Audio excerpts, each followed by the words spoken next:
Welcome to Nollywood Buzzballs, Lizzy Anjorin vs Toyin Abraham. The explosive exchange between Nollywood celebrities Lizzy Anjorin and Toyin Abraham was so fierce and revealing that fans thought they would get physical if they crossed each other. They even threatened to sue each other in court. It all started when a blog reported that Lizzy was searched in Saudi Arabia during a Hajj trip. This kind of search is normally done to people suspected of carrying something, and that she cried because of the humiliation. Lizzy responded that she was taken to a different spot at the airport because her passport revealed her an actress and not because of what people think, whatever that means. Lizzy wasn't finished. She said that she has done her investigations about everything and that it was her colleague Toyin Abraham that wrote a petition against her to the Saudi authorities that she might be carrying something, which led to her troubles, and that Toyin leaked the story to internet blogs. She accused Toyin of using fake social media handles to criticize her colleagues online. Anybody in that industry could groom fan base to attack our fellows in that industry. Such person. Toyin fired back with a strongly worded statement. It has come as a rude shock that some upstarts masquerading as Nollywood actors keep dragging my name into unnecessary drama whenever they are trolled online. Her so-called evidence of my involvement was a comment I left on a page of a fan she suspected is behind the story. How I became connected to the story beats me. This level of cluelessness is mind-boggling, blah blah blah. She finished by saying that she has instructed her lawyers to take up the matter.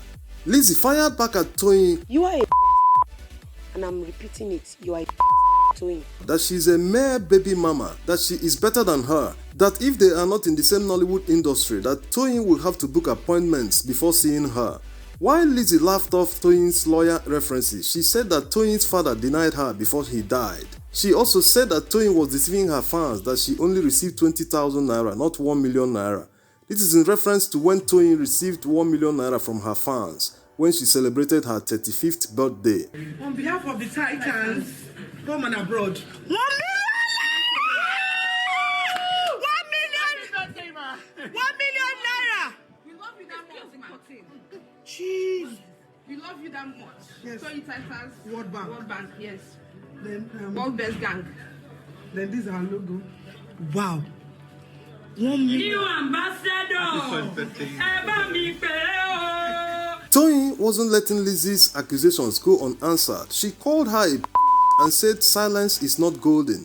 Rather than wrestle with a it might be ideal to let the know that it belongs to the pen. I'm no longer speaking on this. My management team and attorneys are taking this up. Her attorneys wrote Lizzy afterwards demanding an apology or they would sue her. Mo tender apology for our fans me. And you bloggers elogbe. And you tender apology for Toyin. Their explosive exchanges doesn't seem to have ended. Even when Toyin released her childbirth video, Lizzy claimed it was not real, that she had her baby in a traditional maternity home. Ronke Oshodoke vs Lizzy Anjorin. Ronke Oshodoke admonished her colleagues to stop flaunting their cars, houses, and wealth on social media. She advised them, before you show off, first look at the condition of your home. Have you ever seen a banker flaunting his or her car on social media? She asked. Social media.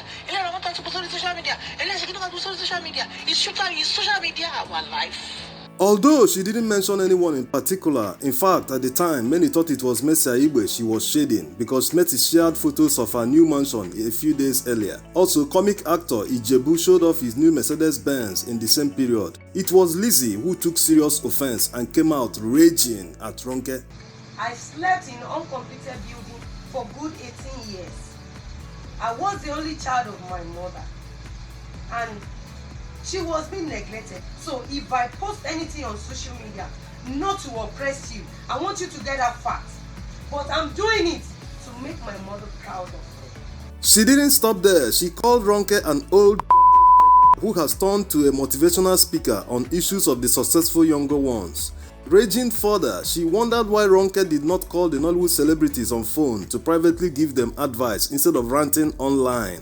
A few weeks after her outburst, Lizzy fired another at Ronke, telling her not to repeat what she did ever again. You have your own fans, I have mine. I don't have anything against you. What is something a few weeks ago? What is something? So what is she like? They bá tún repeat here. nírú fọ́ọ̀mù àná yẹn máa wọ yín máa wọ ẹ ọlọ́ máa wọ ẹ. If you see me, you can just leave me.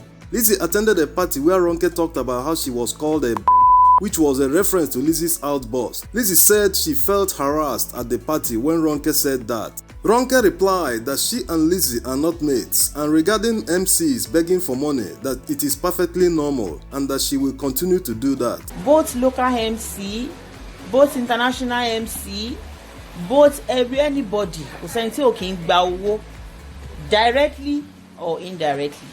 She went back on her Instagram page, start calling me names, start saying so many things. I just keep quiet. I didn't say anything. But I want you to know something. I've been saying this before yesterday. And even if you come to another event and you hear me say it, there is no big deal. I, Ibironke Ojo Anthony, will continue to collect money in an event. I do it only Tabanshe launching. That is when I do it. If you come into any other event, you will not see me do that. You understand? So, my dear, I will still be doing that. Magbo won't be lane. Magbo won't be lane. You understand? I'm not here to fight anybody. I'm not here to do social media stunts. She also said that she doesn't have any problem with Lizzy. Iyabo versus Lizzy Anjorin.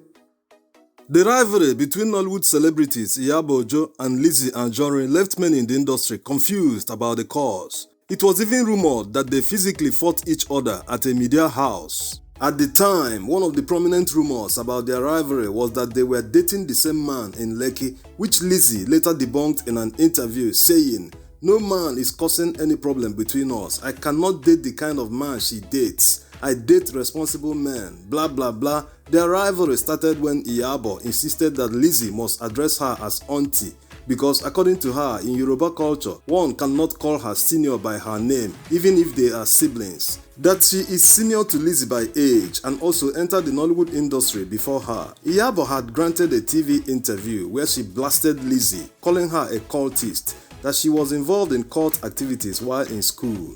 In response, Lizzy fired back that Iyabo should be ashamed of herself, that if she doesn't stop insulting her, that she will deal with her. In her words, "I know she's not the only one, but I will make her a scapegoat. If she doesn't refrain from such rubbish she's saying about me, I will make sure she's chased out of Lagos.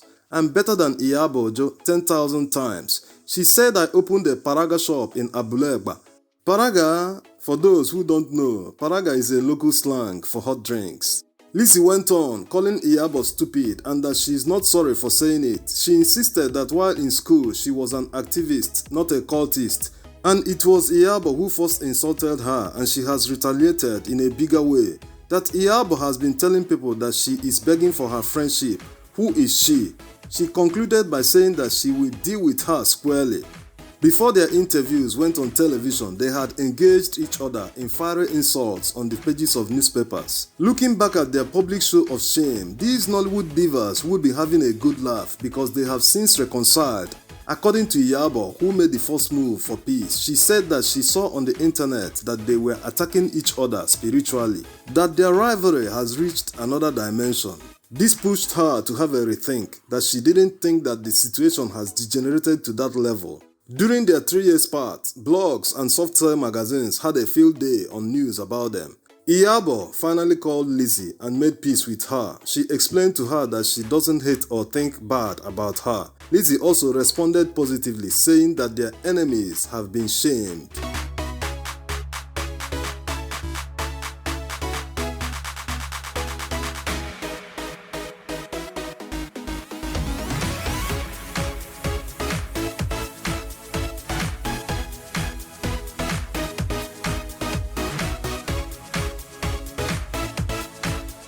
Hey fans, have you done this?